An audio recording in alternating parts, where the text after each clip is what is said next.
சாட்டைன்னு ஒருத்தர் தாவேக்கா 234 தொகுதியிலையும் தோக்குதுன்னு சொன்னாரு. எப்படி 234 தொகுதியிலையும் தோக்குதுன்னு சொன்னாரு. இப்ப அவங்க ஒரு தொகுதி கூட இல்ல, நோட்டா கூட ஒரு தொகுதி ஒதுக்கின மாதிரி அந்த மற்ற பல்லர்ல இருக்கு, ஒரு சீட்டு கூட ஜெயிக்கல. இவங்க எதுக்கு தேவையில்லாத தற்கூரி பேச்சு?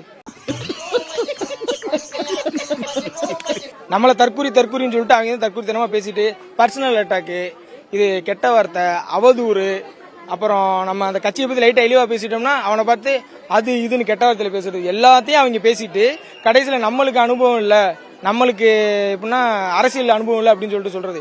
இத்தனை வருஷமா அண்ணன் விஜயனை கட்சி ஆரம்பிக்கணும், இத்தனை வருஷமா நாங்க எல்லாரும் உங்களுக்கு தான் ஓட்டு போட்டுட்டு இருந்தோம், உங்களுக்கு தான் சப்போர்ட் பண்ணிட்டு இருந்தோம். அப்ப தெரியல நாங்க தற்கூரின்னு, இப்பதான் தெரியுதா நாங்க நீங்க எல்லாம் பண்றதெல்லாம் சரியில்லைன்னு சொல்லிட்டு மாற்றா ஒருத்தர் வரான்னு சொல்லிட்டு நாங்க அவருக்கு சப்போர்ட் பண்றோம்.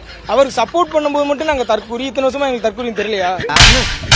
நீ கேட்ட ஒவ்வொரு கேள்வி என்ன செருப்பால அடிச்ச மாதிரி இருக்குடா. மாதிரி இல்ல, உண்மையிலே செருப்பால தான் அடிச்சது.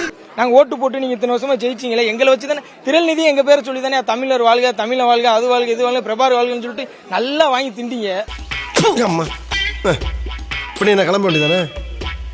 அதான் துப்பிட்டில போக வேண்டியதானே? திண்டு இப்ப கொஞ்ச நாளா எல்லாம் அண்ணன் விஜய் இப்ப மைக்க கையில எடுக்கவான்னு நீங்க அண்ணன் பாட்டு பண்ணதுக்கு அப்புறம் உங்களுக்கு ஓட்டே வந்துச்சு. அந்த ஓட்டை வச்சுட்டு நீங்க 8% சொல்லிட்டு பீத்தினில 1% கூட வாங்க மாட்டேன்னு சொன்ன, வாங்கினீங்களா?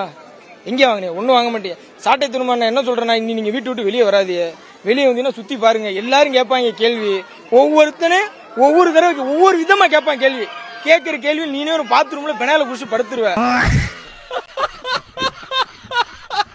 அதனால நீ வெளியே வராத விஷயம் சொல்றேன். அண்ணா சீமா அண்ணன் வீடியோ பாத்தீங்கன்னா சாட்டையை தூக்கிடுங்க முதல்ல, இல்லைன்னா அவர் உங்களை தூக்கிட்டு உங்க இடத்துல அவர் உட்காந்துருவாரு, பாத்துக்குங்க. அவ்வளவுதானே.